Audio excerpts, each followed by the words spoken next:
अरे भाई जरा सोचिए, आपकी नई नई शादी हुई हो, पूरा गांव खुश हो, ढोल नगाड़े बजे हो, और जैसे ही पहली रात दुल्हन घूंघट उठाए और कहे, अगर अभी भी चाहो तो मुझे छोड़ सकते हो। यह सुनकर किसी के भी पैरों तले जमीन खिसक जाएगी। लेकिन उस रात जो हुआ, उसने सिर्फ एक घर नहीं, पूरे गांव की सोच बदल दी। कहानी है छत्तीसगढ़ के एक छोटे से गांव की। मिट्टी की खुशबू, कच्चे रास्ते, सुबह बैलों की घंटियां और शाम को चौपाल पर बैठकर गपशप करने वाले लोग। उसी गांव में रहता था अर्जुन, मेहनती, सीधा साधा और अपने बूढ़े माँ बाप का इकलौता बेटा। गांव में हर कोई उसकी ईमानदारी की मिसाल देता था। जब अर्जुन की शादी की बात चली तो पड़ोस के गांव की एक लड़की का रिश्ता आया। उसका नाम था गौरी। जिसने भी गौरी को देखा बस यही कहा, लड़के जितने सुंदर है उतने ही संस्कारी भी है। कुछ ही दिनों में शादी तय हो गई। पूरे गांव में तैयारियां शुरू हो गई। कोई मंडप सजा रहा था, कोई रिश्तेदारों के ठहरने का इंतजाम कर रहा था। अर्जुन की माँ तो खुशी के मारे हर आने जाने वाले को मिठाइयाँ खिलाती फिर रही थी।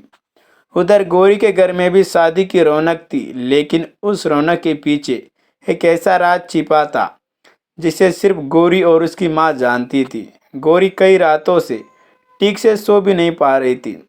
उसकी माँ ने पूछा, बेटिया क्या बात है, शादी का डर लग रहा है क्या? गौरी ने धीरे से कहा, अम्मा मुझे डर है कि अगर सच सामने आया तो सब मुझसे नफरत करेंगे।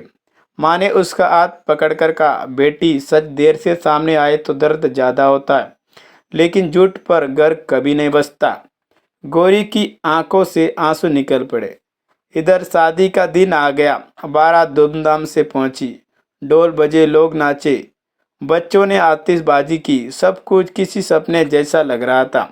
रात को 7 फेरे हुए। अग्नि की साक्षी मानकर दोनों ने साथ निभाने का वचन लिया। पूरे गांव ने ताली बजाकर नई जोड़ी को आशीर्वाद दिया। धीरे धीरे मेहमान जाने लगे, घर शांत हो गया। अब वह पल आ चुका था जिसका इंतजार हर नई जोड़ी करती है। गौरी कमरे में घूंघट ओढ़े बैठी थी। अर्जुन धीरे धीरे अंदर आया।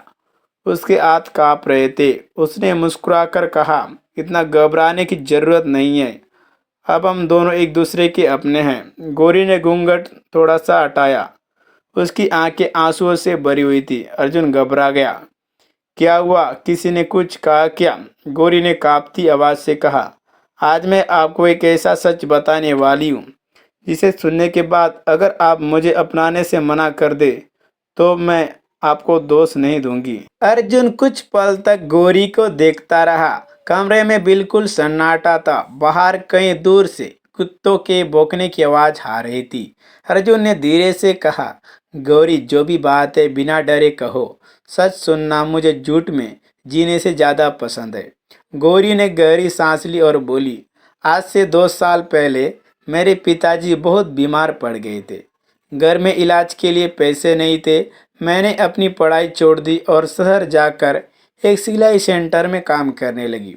लेकिन गांव वालों ने यह नहीं देखा कि मैं क्या कर रही हूँ। उन्होंने बस इतना देखा कि मैं रोज शहर जाती हूँ। लोगों ने तरह तरह की बातें बनाना शुरू कर दी। किसी ने कहा मैं गलत रास्ते पे चल पड़ी हूँ।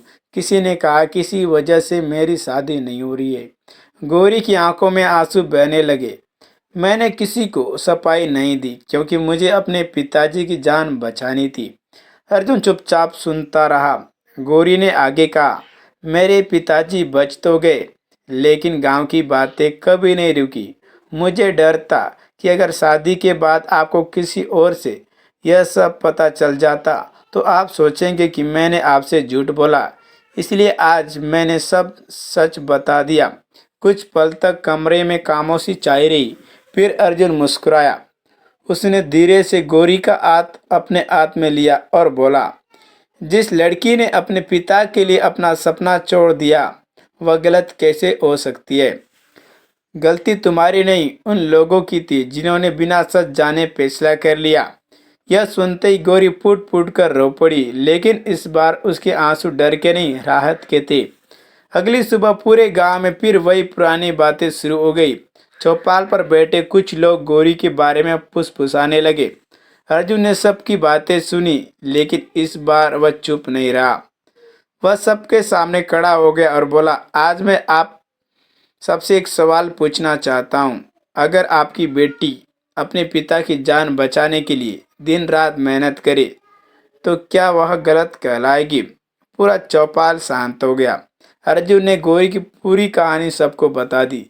कई लोगों की नजरें झुक गई। गांव के सबसे बुजुर्ग रामलाल काका उठे और बोले, बेटा, हमसे बहुत बड़ी भूल हुई। हमने सुनी सुनाई बातों पर भरोसा किया, सच जानने की कोशिश ही नहीं की। कुछ औरतें भी गौरी के पास आई और बोली, बिटिया, हमें माफ कर देना।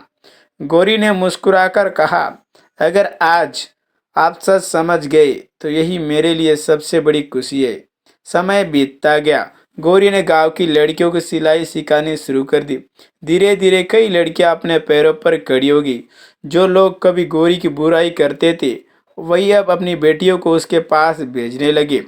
एक दिन अर्जुन की माँ ने मुस्कुराकर कहा, बेटा, घर में बहू नहीं लक्ष्मी आई है। अर्जुन ने गौरी की तरफ देखा और बोला, रिश्ता सुंदर चेहरे से नहीं, सच्चे दिल से चलता है। गौरी मुस्कुराई। उसे लगा जैसे उसकी बरसों की बदनामी आज पूरी तरह धुल गई हो। उस दिन पूरे गांव ने एक बात सीखी, सुनी सुनाई बातों पर कभी भरोसा मत करो। हर इंसान की अपनी एक अनकही कहानी होती है। सच जानने से पहले किसी के चरित्र का फैसला मत करो। अगर आपको यह कहानी पसंद आई हो तो वीडियो को लाइक करें, अपने दोस्तों के साथ शेयर करें और ऐसे ही दिल को छू लेने वाली कहानियाँ सुनने के लिए बिंदास कहानी चैनल को सब्सक्राइब जरूर करें। धन्यवाद।